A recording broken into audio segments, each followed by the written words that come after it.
भगदड़ जो अब स्थिति नॉर्मल है, संगम जाने से लोगों को हिदायत दी जा रही है, आप गंगा घाटों पर नहा लें जहाँ तक हो, संगम जाने से बचें, क्योंकि भीड़ बहुत, जो अनुमान जो 7-8 करोड़ तो लग रहा है 10 करोड़ पहुंचने वाला है। बहुत सारे लोग हैं वो बगैर स्नान किए जा रहे हैं, उनको क्या अपील करना चाहेंगे? उनको ऐसा गंगा तो दशनाथ इस क्षेत्र में आ गए हैं तो सबसे बड़ा पुण्य यही है। अगर किसी कारणवश भीड़वश अपने नहीं स्नान कर पा रहे हैं तो गंगा माँ को प्रणाम करें और अपने गंतव्य को जाएं। स्थितियां अभी काबू में है? स्थिति अब काबू में है। अरे भैया, स्नान तो कराना चाहिए सरकार ही। अपने भीड़ हो रही है तो भीड़ की तुम सुरक्षा करो, अपने रोको थोड़े बहुत। अब साधु संत एक महीने से यहाँ रह रहे हैं, खर्च कर रहे हैं, परेशानी उठा रहे हैं ठंडी में, और अगर शाही स्नान नहीं होगा इसका मतलब क्या है? फिर साधु ने परेशानी नहीं आएगी। शाही स्नान तो रोकना नहीं चाहिए सरकार है। जैसे कि अगर छत्र चमर से नहीं जाने दे रहे हैं तो साधारण से पैदल जाना चाहिए। छोड़ना चाहिए सरकारी का, जो जनता है रोको, और साधु संतों शाही स्नान करने दो। नहीं करेंगे तो पाप के भागी क्यों बने हो अपने। शाही स्नान रोक दिया गया बीच में, क्या आपके पास भी ये खबर है? हाँ, मेरे पास अखाड़े से फोन आया था कि अभी जो शाही स्नान को रोक दिया गया है। क्यों कि शाही स्नान का नियम होता है कि जब शाही पर वहाँ जाए तो शाही जब गंगा के ऊपर चली जाए तो वहाँ से बिना स्नान करके लौट नहीं सकती। इसलिए प्रशासन के कहने के अनुसार जो भी शाहियाँ गई वो सब वापस लौट रही हैं, गंगा के तट पर नहीं पहुँची हैं, संगम पर नहीं पहुँची हैं। तो मैं अखाड़ों का और प्रशासन का आदर करता हूँ और मुख्यमंत्री जी से निवेदन करता हूँ कि वो जो जनता के हित में कोई भी दिक्कत आई है, जनता के हित में जो भी उन्हें कुछ करना है, ये जो जनता का ये कुछ हल्का सा माहौल बिगड़ गया है तो उसको सुधारने की उनके अंदर पूर्ण क्षमता है और जनता भी संतोष रखे ताकि इस धार्मिक मेले पर कोई आंच न आए। बाबा, विश्व का सबसे बड़ा मेला है, उम्मीद थी सरकार को कि 7 से 8 करोड़ लोग आएंगे, परंतु ये जो अनुमान था वो भी टूट गया है। पुराने सारे रिकॉर्ड धराशायी हो गए हैं और अब एक नया कीर्तिमान बताया जा रहा है। लगभग 12 करोड़ से 13 करोड़ से ऊपर के लोग आ चुके हैं। तो क्या आज के ही दिन दर्शन करना जरूरी है? क्या और दिन भी दर्शन कर सकते हैं या मतलब स्नान कर सकते हैं? देखिए, ये जरूरी नहीं है कि आज ही के दिन स्नान करें या फिर और कभी न करें, ये जरूरी नहीं है।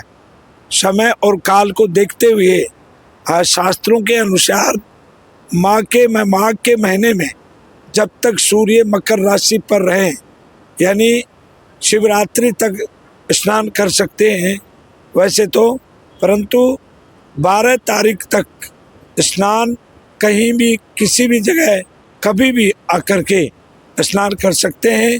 उन धार्मिक जो सज्जनों को उतना ही फल मिलेगा, क्योंकि रामायण में रामचरितमानस में भी लिखा है कि माघ मकर गत रवि जब होवई और तीरथ पति आवई सब कोई, तो देव धनुज किन्नर नर नागा, ऐसे देवता किन्नर नर नाग इस माघ के महीने में, माघ मास के महीने में सूर्य संक्रांति पर जब सूर्य मकर राशि के ऊपर जब रहते हैं तब तक किसी भी दिन जो स्नान करेंगे वही पर्व होगा। मुझे ऐसे बहुत सारे लोग मिले हैं जो स्नान करने आए थे, परंतु पब्लिक की भीड़ को देखकर और वो वापस लौट रहे हैं बगैर स्नान किए। उनसे आप क्या कहना चाहोगे?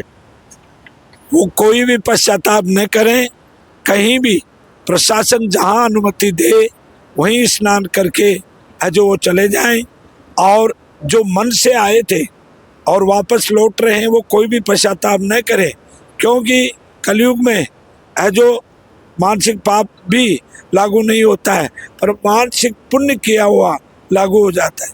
मन से वो स्नान करने आए, उनको भी वो वापस किसी कारणवश लौट गए हैं, उनको भी उतना ही जो पुण्य मिलेगा जिन्होंने स्नान कर लिया है।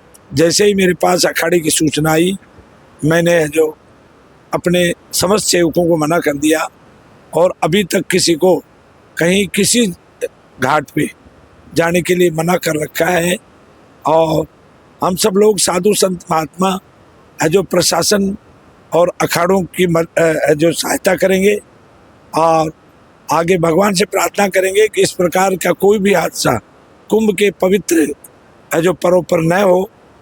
अब इसमें मैं प्रशासन को भी दोषी नहीं मानता हूँ और अखाड़ों को भी दोषी नहीं मानता हूँ, क्यों पब्लिक धार्मिक भावना से इतनी ज़्यादा आ गई कि मैंने सुना है कि शास्त्री ब्रिज पर आदमी जाने की जगह नहीं थी और लोग वहीं सो रहे थे। तो वहाँ क्या हुआ है ये तो मैं निश्चित रूप से नहीं कह सकता। अखाड़ों ने मुझे ऐसी कोई सूचना नहीं दी है, प्रशासन ने भी मेरे को ऐसी कोई सूचना नहीं दी है, परंतु मैं जो अपने सब भक्तों को जो साथ गए थे उनको कहीं गए थे उनको वापस बुला लिया है और मैं प्रशासन के साथ हूँ, अखाड़ों के साथ हूँ। मैं ये संदेश देना चाहता हूँ, कोई भी श्रद्धालु अपनी श्रद्धा कम न करे, क्योंकि आने वाली 3 तारीख को फिर वही पर्व आएगा और जो अपने गुरु के स्थान पर रुके हुए हैं और वो तीनों स्नान करना चाहते हैं, तो इस जो कोई नुकसान हुआ है या कोई भी जो विपरीत बात हुई है तो इससे घबराए नहीं। ये पर्व फिर 3 तारीख को आने वाला है। जो रुकना चाहे वो रुके और जो आना चाहे वो आए। कोई इस प्रकार का, हम सब लोग संत लोग प्रशासन का साथ देंगे, हम जैसा प्रशासन कहेगा वैसा ही करेंगे और अपने भक्तों को जो स्नान कराएंगे। हमारा ये संकल्प है, इसलिए कोई भी भक्त वो डरे नहीं और रहना चाहते रहें और आना चाहते तो जरूर आए। और उस पर भी 3 तारीख को भी नहीं आया जाए तो पूर्णिमा तक, ये माघ मास की पूर्णिमा 12 फरवरी तक ये पर्व है और इसके बीच में कभी भी आकर के स्नान करके चले जाओ। इन्होंने कहा है कि जब तक आगे से प्रशासन का हमारे पास कोई संदेश नहीं आता, जब तक आप यहीं पे रहो, किसी को भी बाहर जाने की ज़रूरत नहीं है और प्रशासन को सहयोग करना है। हमारे महाराज ने सभी को हर रूम में जाके खालसा के अंदर हर जो भी श्रद्धालु है यहाँ पे सबको ये गाइडलाइन किया है कि आप यहीं पे रहो, जब तक आगे का कोई संदेश नहीं आता है आप बगैर अनुमति यहाँ से बाहर ना जाए। तो दोस्तों देखिए कि बाबा और इनके भक्त जो भी हैं वो प्रशासन का किस तरह से सहयोग कर रहे हैं। मैं नमन करता हूं ऐसे भक्तों का और बाबाओं का जो प्रशासन की इतनी जबरदस्त मदद कर रहे हैं। मैं इनका ज़्यादा समय नहीं लेते हुए वीडियो को विराम देता हूं।